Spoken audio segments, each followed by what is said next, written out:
Disability Doctors, and today we are talking about asthma. And if I start breathing a little heavy, getting short of breath, I am excited about talking about this, but it could also be asthma. Yeah. All right. So let's talk about asthma. Yeah, almost everybody's heard of asthma. You've all had a friend who's had asthma. You've had asthma. You've had a brother who had asthma. Most people, when they get asthma, they get it as kids, and so we see it a lot. We don't really diagnose asthma anymore in younger people like that. We call it reactive airway disease because so many people outgrow it. And asthma's kind of got a negative stigma to it. But you normally see the guy who's wheezing and they have to take out an inhaler and take a couple puffs. I think you might be too young. I don't think you've seen Goonies. Maybe you have seen Goonies. Maybe you're old enough to see Goonies. I don't know. But anyways.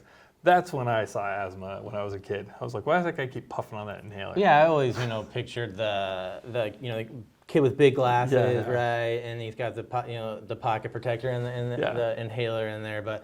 And I think that that's I don't know why there's a negative. I don't know why either. Head, but I've seen a lot of people in the military, not have asthma as a child, but as an adult, due to certain exposures that are a lot more common with military members, then develop it. Yeah, so. which is usually what happens, because when you have childhood asthma, the military will try to screen you and keep you out of the military. So normally the patient population that we see, maybe they had reactive airway disease or asthma when they were a kid, but they haven't used an inhaler for like 10 years. So the majority of the people, when we're talking about asthma, it developed while they were on active duty, because we kind of screen and select for people who have not had asthma before in the past. Lots of different problems, that we get it. Exposure to certain chemicals, exposure to certain dust, certain allergens. I did know somebody that I did a claim for, and they were from Mississippi, I believe, and had never left the state of Mississippi before, and got stationed in Japan where they have all the cherry blossoms and stuff like that, and didn't even know they were allergic to cherry blossoms, and now they have allergies, and they started having wheezing, and they started having different problems, and so had to get evaluated for asthma. And ended up having asthma. So yeah, I think we see adult onset asthma a lot more in the military population because of the nature of military PCSing, and I think the normal person doesn't move around every 2 or 3 years to a totally different geographic environment, and also the exposure like burn pits and all the exposure that you get might be exposed to in the military that you're not. And I don't know if you ever lived on housing, but we lived at Fort Rucker when we got married, and we lived in officer housing when I was there at flight school. Not always the best places that we live in, so now you've got, not only do you have like environmental stuff that's outside, but inside the houses too. You get mold, and you get dust, and you get insects, and you get lots of different things that people have. So just the nature of being in the military, we get exposed to a lot of this stuff. And then too, just your job, being around JP8, being around different things burning, and on the flight line and in the hangar, you're going to come across this stuff. And so a lot of people get triggered with adult onset asthma. So what we see is usually somebody will say, I think I have asthma, or I'm having a problem breathing, or I'm having a cough, or I'm having something going on. And what we normally do is we do something called a pulmonary function test, a PFT. Why don't you tell me a little bit about PFTs? Well, pulmonary function test your pulmonary function. But the way it works basically is there's a hose that you breathe into, and there's certain lung volumes and measurements that are measured, and they get plotted on a graph, and we look at it, and there's certain criteria that you have to meet in order to be diagnosed with asthma or restrictive lung disease.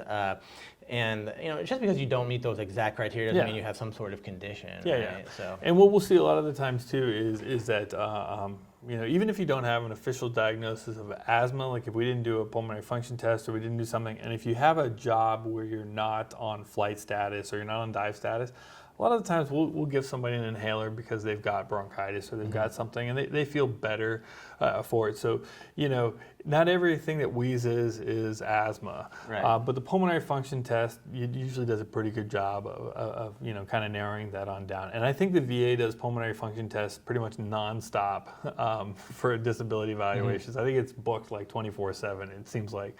We do pulmonary function tests for COPD, for emphysema. We do it for asthma. We do it for lots of different stuff. So if you think you have a condition, the VA will schedule it and they'll get it. Yeah, and there's a bunch of different, types of asthma or triggers for asthma, right? Like some people just have exercise-induced asthma, right? So if you think you have any breathing problems, you wheeze, anything like that, go see your doctor. Pulmonary function tests are important. And over time, things can get worse. So definitely go see your doctor for that. And asthma is one of those things too that can be usually pretty well controlled. For the vast majority of people, they have different medications that you can take orally. They have different types of inhalers. They even have these different mists that you use. There are lots of different things that they can do. The problem with asthma though is there are certain populations.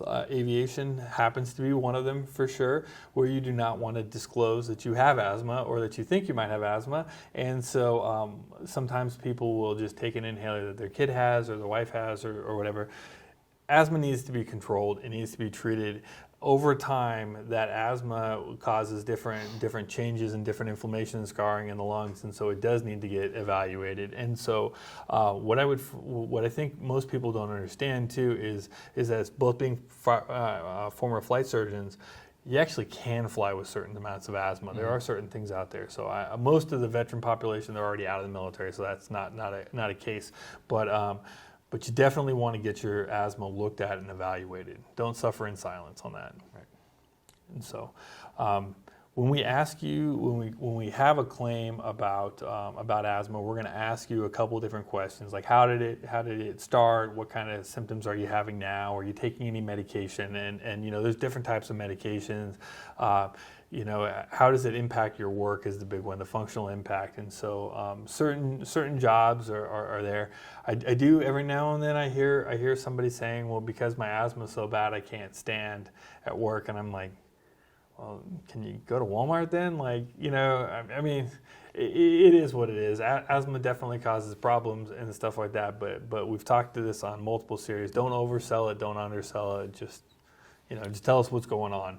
Yeah, and there's vastly varying degrees of severity with asthma, and like some of the questions we'll ask you, do you need daily scheduled medications for your asthma? How often do you have to use a rescue inhaler?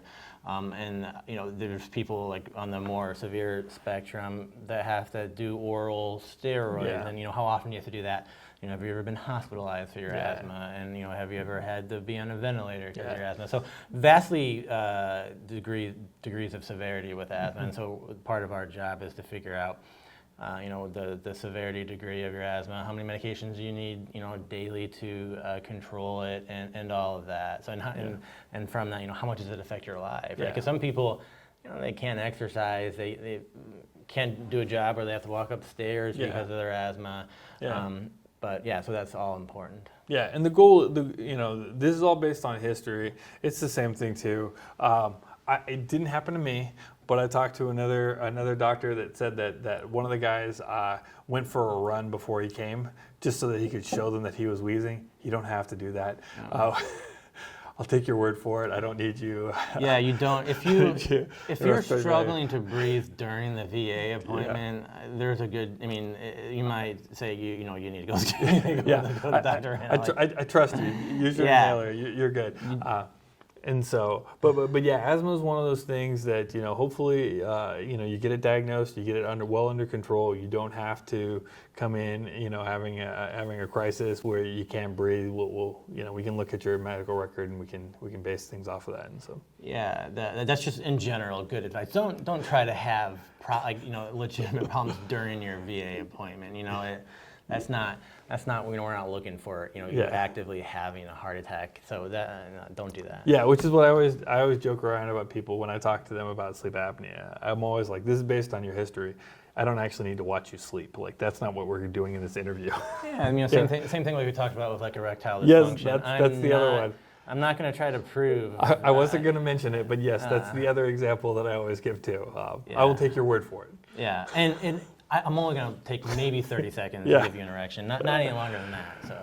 Well, but asthma is one of those things. It is very common out there, and it does need to be properly treated and stuff like that. But we see it a lot. We see it all the time. The VA will normally get a chest X-ray and a PFT, and we talk about your history and help you on out. Yeah. And yeah, the big one too is, don't use other people's medication. Have it documented. Get an inhaler. That'd be number one, so you have it documented. Number two, so you actually get control, because over time it can do permanent serious damage. So yeah, and that's asthma. It's very common, and we enjoy talking about it. So if if you could help us on out, get this, share this with your friends, like and subscribe on YouTube. Try to get it out to as many people as you can, so they can all know about the disability doctors. Hopefully, we can help out more veterans. Yeah. If you have any questions on any of these topics, please feel free to comment or send us an email so we can answer your specific question too. Yeah. Thanks for coming with us and talking about asthma.